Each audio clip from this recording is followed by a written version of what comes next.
마음은 심란하고 정신은 어디 가출한 듯이 하루하루를 살고 있습니다. 저는 진해에 사는 31살 남자이고 동갑내기인 와이프와 지내고 있었죠. 결혼 3년 차에 저에게 이런 일이 일어나 많이 혼란스럽고 힘이 듭니다. 와이프는 아이를 가진 후 육아휴직을 하며 집에서 생활하였고 아이 낳고 살이 쪄 운동하고 싶다고 해서 헬스게임 PT도 150만원짜리 결제도 해주면서 제 나름대로는 제 아내를 잘 챙겨줬다고 생각하고 살았습니다. 와이프는 육아휴직을 마치고 복직한 뒤 자주 회식이라며 외출을 하였고 오랜만에 육아를 벗어나 일하는 아내가 늦게 들어와도 그러려니 이해를 하려고 했습니다. 그런데 제가 너무 이해를 해준 탓일까요? 술을 먹고 새벽 4시 넘어 귀가하는 시간이 점점 늘어가기 시작했고 의심을 하면서도 저희에게는 눈에 넣어도 안 아픈 2돌도 안 된 아기가 있는데 설마 그런 짓을 할까 생각하였습니다. 올해 3월 아이가 2돌이 되기 며칠 전 저는 보고 싶지도 생각하기도 싫은 장면을 보았습니다. 빌라 2층 베란다에 있는데 어떤 남자와 와이프가 함께 빌라 입구로 오더니 남자가 제 와이프에게 목에 멍자국 잘 가려라는 말을 하는 걸 들었습니다. 그 소리를 들은 저는 격분해서 베란다 위에서 뭐냐고 따지니 남자놈은 택시를 타고 도망가듯 갔고 와이프는 집으로 올라오더니 회사 동생에게 무슨 짓이냐고 적반하장으로 나오는 겁니다. 아내는 술도 안 먹었다고 하는데 술 냄새가 났고 그 상태로 아기가 자고 있는 곳으로 가려고 해서 저는 그 몸으로 어딜 가냐고 화를 냈습니다. 그러고는 화장실에 들어가서 안 나오길래 장모님께 먼저 전화를 걸었고 팔은 안으로 굽는다고 장모님은 그럴 애가 아니다 라고 반복해서 말을 하시더라고요. 제가 장모님께 전화하는 걸 들었는지 와이프는 밖으로 나와서 장모님과의 통화를 끊어버리더니 나도 숨 좀 쉬고 살자고 하는 겁니다. 솔직히 와이프는 주간 야간을 번갈아 가며 일을 하는 회사였었고 저는 야간이 없는 병원 일을 해서 칼퇴가 가능해서 애를 돌보는 건 온전히 제 몫이었습니다. 저는 5시 반 퇴근이라 어린이집에서 애를 데려오는 것도 제가 했고 집에 데려와 애를 씻기는 것도 밥을 먹이는 것, 재우는 것 그 모든 걸 제가 다 했습니다. 힘들지 않았다면 거짓말이겠지만 애를 제대로 볼보지 않는 아내에게 이교대하니까 힘들겠지 하면서 제가 다 했습니다. 와이프는 간혹 저와 함께 쉬는 날이면 2살인 애한테 계속 TV를 보여주며 혼자 놀게 두었고 와이프는 핸드폰만 만지작 거리는 게 일쑤였습니다. 술 먹고 들어온 그날 저와 말다툼을 하고 와이프는 집을 나갔고 그날 집에 들어오지 않았습니다. 나중에 알고 보니 회사 근처 숙박업소로 갔더군요. 다음날 아침에 얼마 전에 사줬던 와이프 차 안에 있던 블랙박스를 보니 가관이더군요. 며칠 전 봤던 그 남자와의 대화 녹음이었는데 누가 들어도 연인처럼 대화를 주고 받더라고요. 손이 부들부들 떨리고 화가 나서 도저히 참을 수가 없었습니다. 그래서 저는 곧장 처가에 제가 본 영상 내용 다 말하고 장모님은 그제서야 용서해달라고 했지만 저는 용서할 자신이 없었습니다. 더 황당한 건 그 소식을 듣고 나중에 아내한테서 전화가 오더니 어떻게 할 건데? 라고 묻더군요.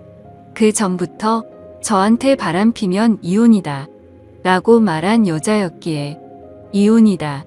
네가 한 짓은 간통이다 뭐가 그리 떳떳하게 말하냐라고 했더니 간통죄 없어졌다고 뻔뻔하게 말하더군요.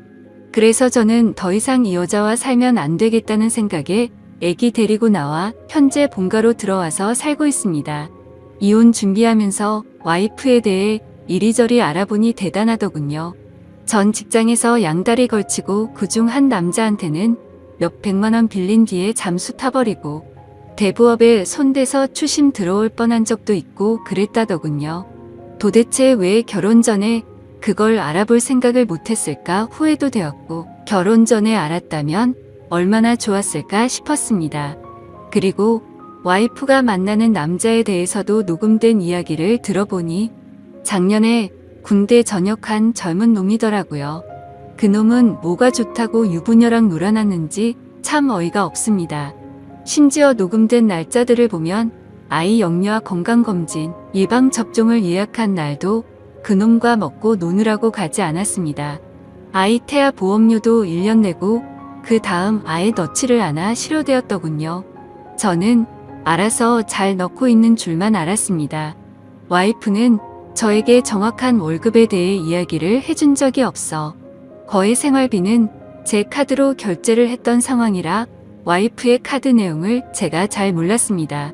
그런데 그제서야 와이프의 카드 결제 내역을 보니 정말 한숨만 나오더군요. 한 달에 월 250만 원은 넘게 쓰고 있었고 벌써 카드 한도 초과까지 썼더라고요. 그런데도 그놈 자취하는 곳 주위에서 이불집에서 74만 원치를 긁었더군요. 무슨 같이 살림 차릴 생각인지 생각조차 하기가 싫었습니다. 아무튼 그 여자 빚 때문에 협에 이혼하고 있습니다. 복수하고 싶은데 명예훼손이니 뭐니 피해자를 위한 법은 없더라고요. 회사에 이것들 이름 다 까발리고 싶지만 제게는 아이가 있기에 제가 범죄자가 되면 안 될 것 같아 참고 있습니다. 아이는 엄마의 정을 받고 자라지 않아 다행인지 엄마를 찾지 않고 잘 지내고 있습니다. 왜 가해자들은 저렇게 웃으면서 지내는데 피해자인 제가 이렇게 힘들어야 하나요? 대한민국 법은 가해자를 위한 법인 것 같습니다.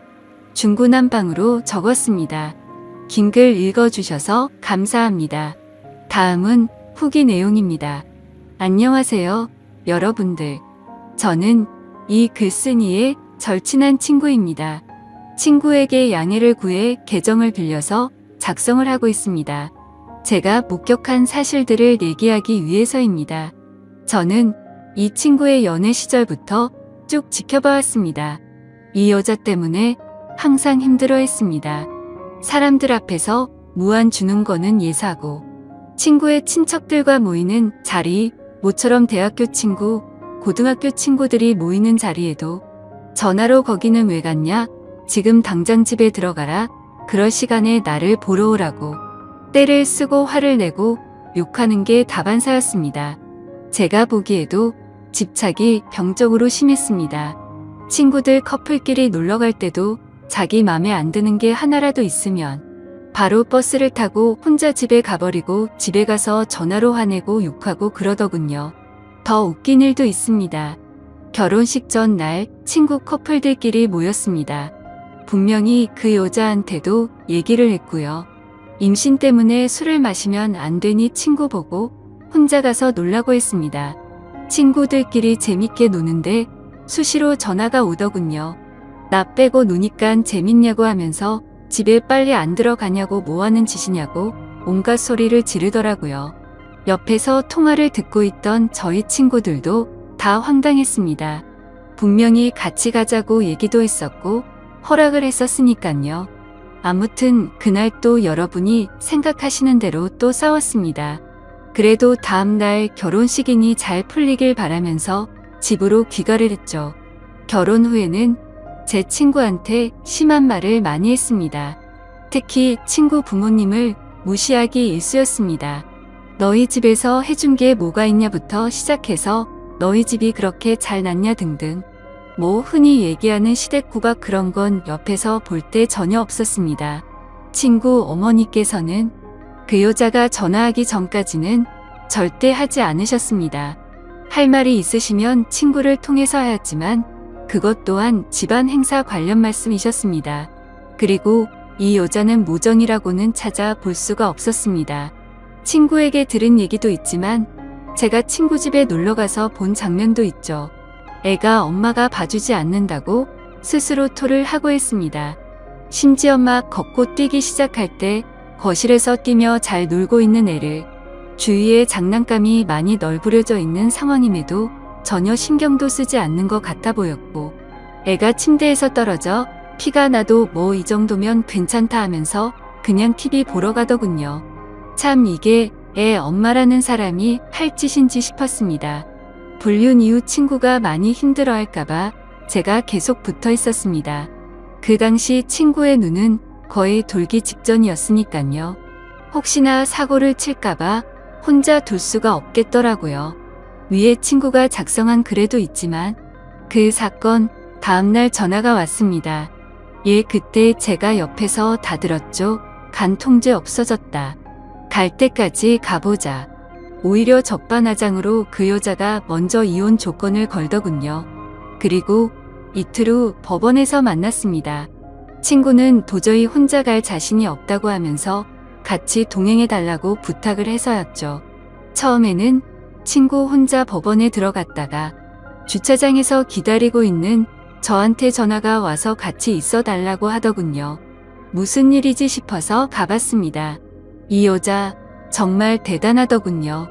껌을 짝짝 씹으면서 본인이 먼저 조건을 제시했으면서 이제 와서 말을 다 바꾸더군요.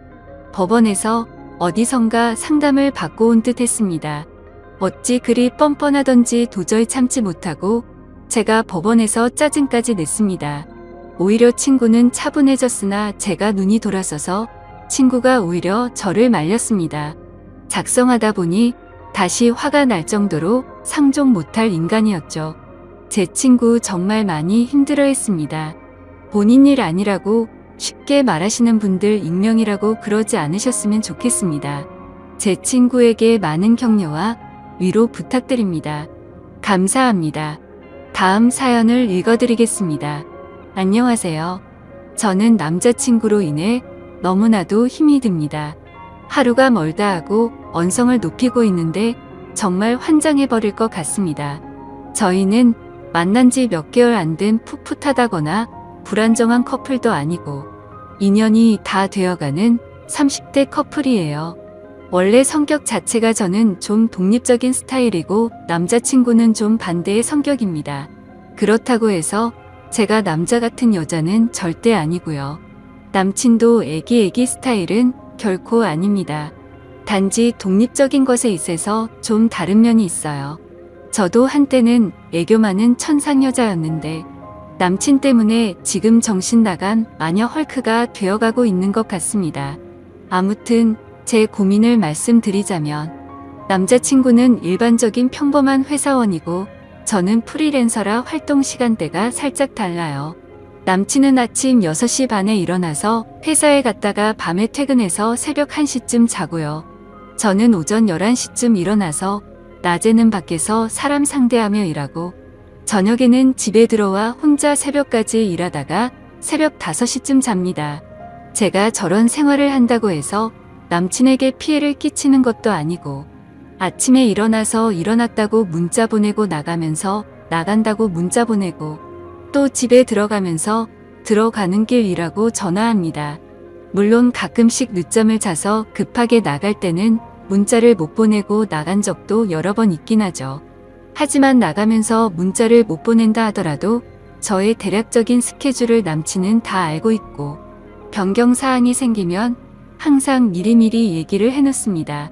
주말에 낮이나 아침부터 약속을 하게 되면 전 그 전날 잠을 아예 안 자면서까지도 약속 꼭 지키고요. 어디 놀러가서 놀다가 새벽에 남친이 먼저 잠들어도 그냥 그러려니 이해하고 혼자서 놀다가 잠듭니다. 이제부터가 문제에 대한 얘기인데요. 제가 아침 6시쯤 잠이 들 때는 남친 모닝콜을 해주고 그 전에 잠들 때는 아침에는 연락을 못하는 거죠. 남친은 출근하고 나서 이제 출근했다고 문자 보낼 때도 있고 안 보낼 때도 있습니다. 그리고 저는 낮 12시쯤 준비하고 나가야 하는 시간인데 자기는 점심시간이니까 밥 먹고 전화를 합니다. 그런데 그때 제가 바빠서 전화를 못 받으면 삐지는 거예요. 그래서 제가 제발 그것만큼은 좀 이해해달라고 해서 다행히도 이제는 점심시간에는 전화는 잘 안 하고요. 대신 끊임없이 문자를 하죠. 그리고 제 직업 특성상 낮 2시부터 저녁 8시 사이에는 전화를 편하게 받을 수 있는 시간이 별로 없어서 통화를 길게 잘 못해요. 점심부터 저녁까지는 그렇게 문자 정도만 하다가 제가 일이 끝나면 전화를 합니다. 제가 먼저 끝나거든요. 그러면 지는 그때가 회사에서 한참 일하는 시간이잖아요. 그래서 제가 배려해서 빨리 끊어줍니다. 제가 워낙 그런 거로 피해를 주는 것도 받는 것도 싫어하는 사람이기 때문이죠. 근데 그렇게 배려를 해줘도 자기는 언제든 전화하면 다 받을 수 있대요. 웃긴 건 그래 놓고서는 남자친구도 회에 들어가면 전화 못 받더군요. 회식 자리나 일 미팅이 있게 되면 전화를 잘 못 받을 수도 있는 상황이잖아요. 근데 그거 가지고 뭐라고 하길래 너는 그럼 네 상사랑 단둘이 얘기하고 있는데 내 전화 받을 수 있냐니깐 그렇답니다. 그래서 답답한 마음에 말했습니다. 그래 물론 받을 수야 있겠지. 근데 난 네가 그런 상황인 걸 알면 너처럼 붙잡고는 안 있는다고 그냥 빨리 끊어준다고. 눈치채셨겠지만 얘는 제가 일적으로 사람들이랑 있을 때도 전화해서는 제가 미안한데 나 지금 중요한 얘기 중이니까 이따 전화할게 하면 전화를 안 끊습니다. 보통은 그렇게 하면 아응하고 바로 끊잖아요. 근데 뭔가 다른 얘기를 계속합니다. 어딘데? 언제 끝날 것 같은데? 등등.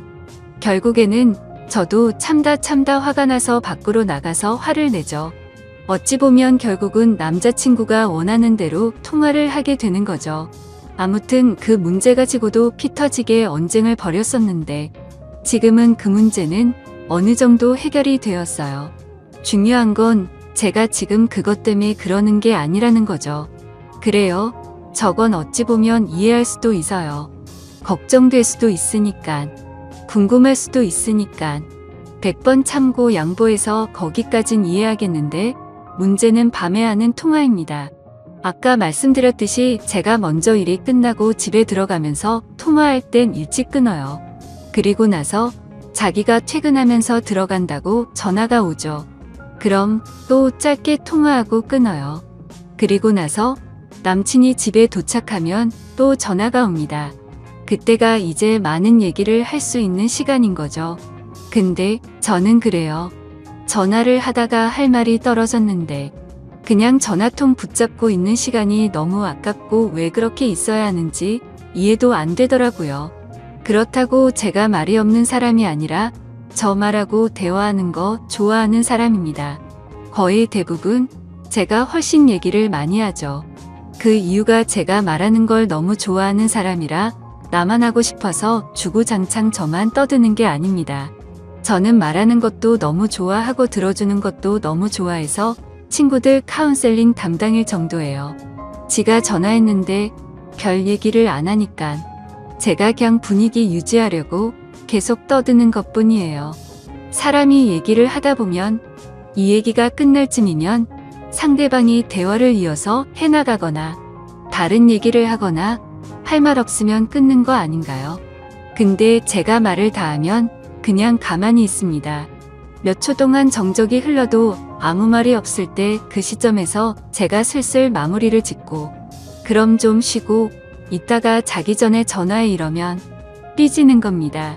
왜 자기랑 전화를 끊으려고 하냐고 합니다. 진짜 그때까지 계속 제 얘기만 듣다가 그 문제를 걸고 일어나면서 그걸 자신의 대화 화두로 시작하는 거죠.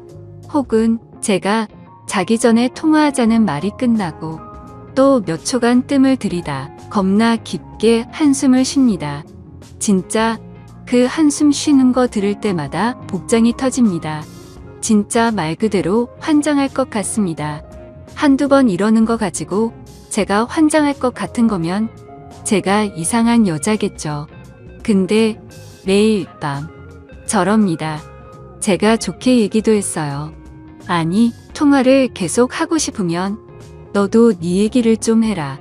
네가 전화하면 네 원하는 대로 전화통 붙들고 네 원할 때까지 수다를 떨어줘야 하는 그런 말하는 인형도 아니고 할 말이 없어지면 전화는 끊을 수도 있는 거 아니냐.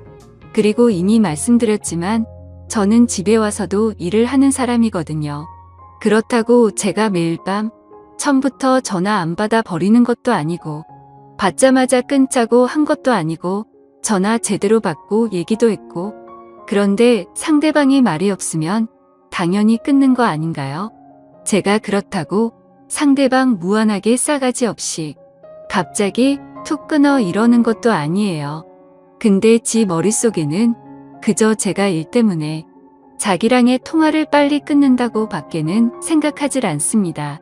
저는 계속 대화를 이어나가려 해도 이어나가지지가 않으니까 그럼 좀 쉬다가 이따 전화하라고 한 것인데 자기는 내가 일에 환장해서 자기 따위는 보이지도 않는다고 생각하는 거예요. 아니, 그리고 설사 진짜 일 때문이라 하더라도 그게 이해 못 해줄 만한 일입니까? 그렇다면 더 이해해줘야 하는 것 아닌가요? 저 프리랜서라 평일에 쉴 때도 많고 주말에도 일해야 할 때도 많습니다. 근데 항상 주말만큼은 남친 생각해서 비워두고 평일을 혼자 보내게 된다고 일하는 남친 붙잡고 징징거리지도 않습니다. 그럼 평일에 일하느라 못했던 얘기는 주말에 만나서 할 수도 있는 거잖아요. 진짜 거기서부터 틀어진 건데 죽었다 깨어나도 그걸 인지하지를 못합니다. 이 똑같은 얘기를 한 수백 번 했어요. 그러다 보니까 언젠부턴간 막말이 나오기 시작하더라고요. 전화 못해 죽은 귀신이 붙었냐고, 도대체 왜 이러냐고. 심지어는 제가 남동생이 있는데 얼마나 그 꼴을 많이 봐왔으면 형님도 참 이상하시다고. 누나가 어이없이 갑자기 뚝 끊으려는 것도 아니고 충분히 언지를 주고 자연스럽게 얘기하던데 도대체 왜 그러시는 거지? 제 동생 항상 남친 편인 아이입니다. 근데도 저렇게 얘기하더라고요. 동생이랑 밥 먹으려고 식탁에 다 차려놓고 먹으려는데 전화 와서는 뭐 하냐길래 응, 동생이랑 밥 먹으려고 하면 하고 가만히 있습니다. 그래서 먹고 전화할게 하고 끊으려 하면 또 몇 초 뒤 깊은 한숨. 진짜 빡칩니다. 그러면 남친은요? 이럽니다. 그럼 너랑은 언제 통화하냐고 합니다. 너는 나랑 시간대가 달라서 자기랑 통화할 시간도 별로 없고 맨날 전화하면 빨리 끊으려고 한대요. 그래서 제가 네 말대로라면 그렇게 우리가 통화를 안 하는 사이라면 내 동생은 너랑 나랑 통화하는 걸 보지도 못했어야 정상인데 이젠 걔조차도 지긋지긋해 하기 시작했다고. 착각하지 말라고. 우리는 통화를 안 하는 게 아니라 네가 안 끊으려는 것뿐이라고. 근데 아까는요? 아니나 다를까 또 똑같은 얘기 나오게 하더니 이번에는 자기가 하려던 말이 있었는데 네가 그렇게 사납게 나오니깐 하려던 말이 쏙 들어갔다네요. 그래서 제가 그랬습니다. 이게 닭이 먼저인지 달걀이 먼저인지도 아니고 순서는